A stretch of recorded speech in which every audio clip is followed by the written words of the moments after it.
이준석 국민의힘 전 최고위원이 당대표 지지율 1위에 올라 이변을 일으킨 가운데 보궐선거 때부터 이야기가 나온 야권 통합에는 빨간불이 켜지고 있습니다.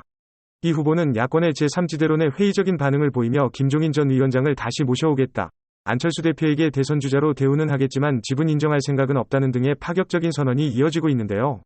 한편 윤석열 전 총장이 국민의힘 의원들과 잇따라 회동하며 이르면 7월 국민의힘에 입당할 수 있다는 주장이 나오고 있습니다. 차량용 반도체 이야기가 요즘 계속 나오고 있죠. 과거엔 그저 수많은 자동차 부품 중 하나에 불과했었는데요.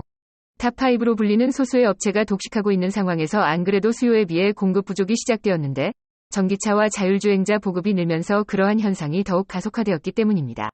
실제로 자율주행차의 반도체 탑재량은 내연차의 7배에 달하는 것으로 알려졌는데요. 공급 부족으로 반도체가 없어 차량을 만들지 못하는 유례없는 사태가 당분간 해소되긴 어려울 것으로 보입니다. 얀센 백신 90만 명에 대한 사전 예약이 진행되었는데 18시간도 안 돼 모두 마감이 됐습니다. 2번이나 맞아야 되는 다른 백신과 달리 한 번만 맞으면 되고 변이 바이러스에 대해서도 효능이 있다는 연구도 있기 때문인 것으로 보이는데요. 아스트라제네카, 화이자, 얀센에 이어 모더나 백신도 5만 5천의 분량이 국내에 도착해 의료기관의 30세 미만 종사자에게 접종될 예정입니다. 화이자의 경우 다음 달부터 고3 학생을 시작으로 하반기 청소년으로 접종이 확대됩니다.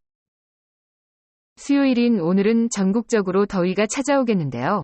서울 한낮 기온이 29도, 대구 31도에 달하는 등 전국 대부분 지역이 30도 안팎에 들겠습니다.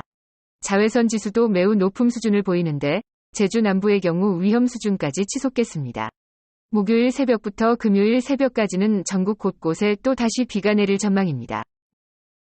일론 머스크가 띄워온 도지코인의 지난달 국내 거래량이 한 달 새 40% 가까이 줄어든 것으로 나타났습니다. 주요 암호화폐 가격이 일제히 폭락한 탓도 있지만 특히 도지코인에 대한 관심이 시들해진 모습입니다. 한편 미국의 프로그래머들이 장난삼아 만든 것으로 알려진 도지코인은 이제까지 별다를 가치가 없다는 평가를 받아왔는데요.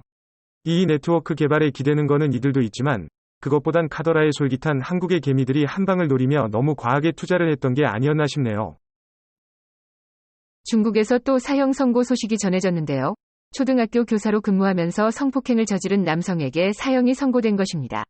가해자는 교사로 재직하면서 제자 등 미성년 여학생 9명을 성폭행한 것으로 알려졌고 성범죄 사실을 은폐했던 학교 책임자도 형사처벌을 받았습니다. 중국 최고인민검찰원은 특별히 이 사건을 기자회견을 열어 공개했는데 말 그대로 일벌백계, 본보기로 엄한 처벌을 내려 다른 이들에게 경각심을 갖게 하려는 것으로 보입니다. 그럼 오늘도 좋은 하루 보내세요.